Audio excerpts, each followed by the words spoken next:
नसकेर धर्न लाग्यो मान्छे। हेलो, हामी चाहिँ यहाँ अस्ट्रेलियन बेस क्याम्पमा लालीगुराँस हेर्न जाने भनेर आएको। बाटोभरि लालीगुराँस त छन्। 1.5 घन्टाको बाटो, हामीलाई चाहिँ 2.5 घन्टा लाग्ला जस्तो छ। बहिनीको हालत यस्तो छ। यिनको चाहिँ पहिलो पटक है यस्तो आयो कि हो कि कसरी? फर्स्ट टाइम हो नि होइन?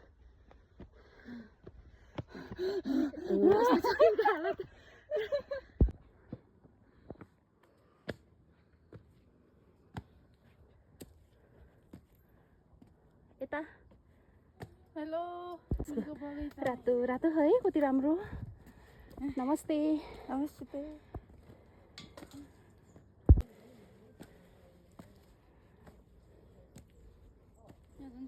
पर्फेक्ट छ होइन? मेरो हालत कपाल टिङ्रिङ्ग, चाया टिङ्रिङ्ग।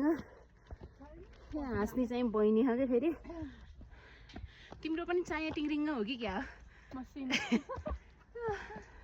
मेरो खुट्टा बेसी ढुल्यो। कति रे?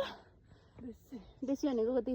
लास्ट अस्ति 5 मिनट हालत 15 मिनटको बाटो छिटो पुग्न। आधी बाटो नि भएन। छिटो नाइ छिटो भने त्यो थारै स्वर्गै पुग्न लाग्यो क्या।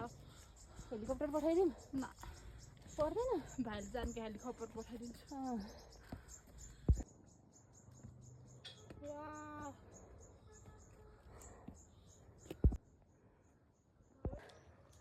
सकिन्छ।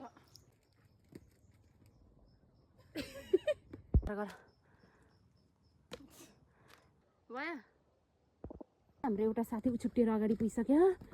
दिदी बहिनी मात्रै छोडिएछौँ। हिँड्न नसकेर थके लागेर हैरान भएछ। करिश्माले बोलाउँ त एक फेर सुन्छौँ कि नै? करिश्मा, करिश्मा ल, उसले चाहिँ डाँडै काटेर गएछ।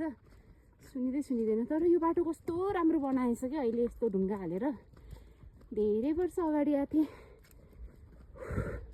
कस्तो गोरेटो बाटो थियो, अहिले चाहिँ टुरिज्म एरिया गराउने भएर होला कस्तो राम्रो गराएको रहेछ।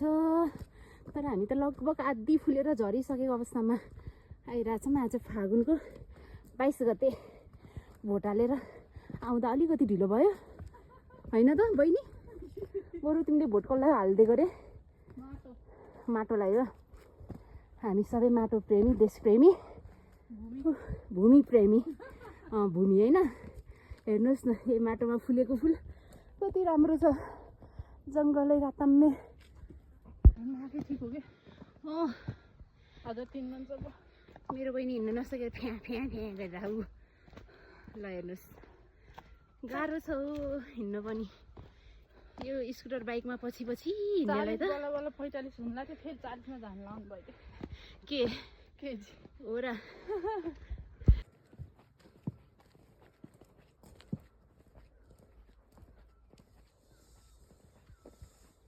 कहिले यता फर्किनु हुन्थ्यो हल्का लाउँदा। बाटो कस्तो राम्रो। यसरी हाइकिङ जाँदाखेरि एउटा मिठो गीत गाइदेऊ न त। सम्झना बिर्सना कसो गरे तिम्रो त? ए सुलुलुलुलु कसरी? हेलो अलिक चर्को भन कि। Hello guys Sululu. त्यो चाहिँ अब यता हेर्देऊ। गुराँस हेर्न आएको। त्यो चाहिँ मेरो बहिनीको फेभरेट गीत हो कि। Hello guys सुलुलु।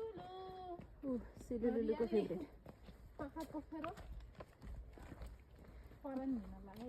मेरो बहिनी लास्टै दाउरी हो कि। बिचरा बल्ल 43 किलो भएको थियो, 40 किलोमा झर्ने भयो। घिउ पनि खाँदैनन्। त्यही एउटा गोरुको हो कि भैँसीको मासु चाहिँ खान्छन्। मेरो बहिनी उन्नै लाखा पखेटा हालेर।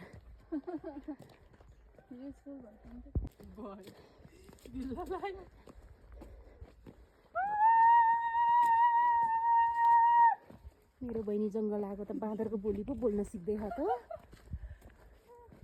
बरु यो ढेँडो बाँदर हो कि चिम्पान्जी बाँदर हो यसो हाइट अनुसार त चिम्पान्जी गोरिल्ला जस्तै जस्तै लाग्छ क्या अरे हामीसँग हिँड अब तर अस्ति हाम्रो एबिसी जाने बेलामा 9,000 जति खर्च भएको थियो 9-10,000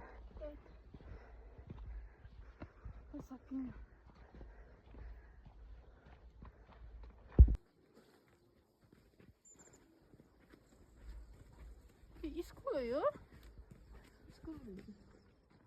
स्कुल नै रहेछ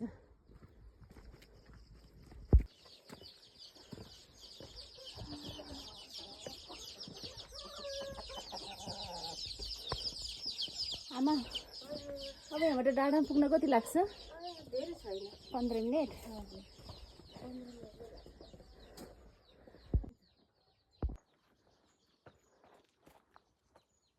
फाइनली हामी चाहिँ यहाँ अस्ट्रेलियन बेस क्याम्पमा आइपुग्न लाग्यौँ अब यहाँबाट 5 मिनट होइन बहिनी हिँडिरहेकी छिन् लखर लखर लखर लखर लखर लाएर यस्तो भएर हिँड्न सकिन्छ यस्तो भएर हिँड्न नसकेको यिनी मान्छे पाहाडमै जन्मेकी हुन् तर हिँडाइ चाहिँ ठ्याक्क तराईमा जन्मिएर हुर्किएको जस्तो छ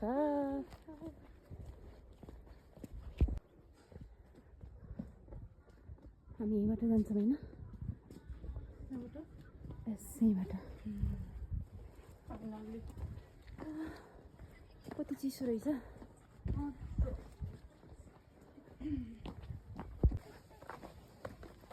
भिडियो बनाउँदा हुँदैछ नि कोही भने उहाँ यति भिडियो बनाएको गाइस यो चाहिँ नि अस्ट्रेलियन बेस क्याम्प कति राम्रो देखिएको छ है यिनीहरू चाहिँ अर्ग्यानिक हुन् क्या यहाँको कुखुरा अनि यहाँको त्यो भैँसीको पाडो होला है पाडी हो कि पाडो हो तिमीसँगै हिँडेछ त साथी ओए कस्तो मजाले यसले कुडो खाएर रहेछ कुडो यो पप्पीलाई उठाएर लानुपर्छ है अहिले कति राम्रो पुकुल पुकुल परेको यसलाई उठाएर लगाउँ है अहिले आइज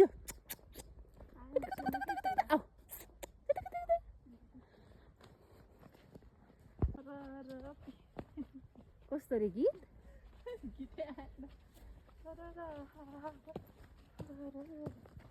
लामखुट्टे उफ्रे जस्तै देखेँ है बस बस ल म फोटो खिचिदिन्छु लिपस्टिक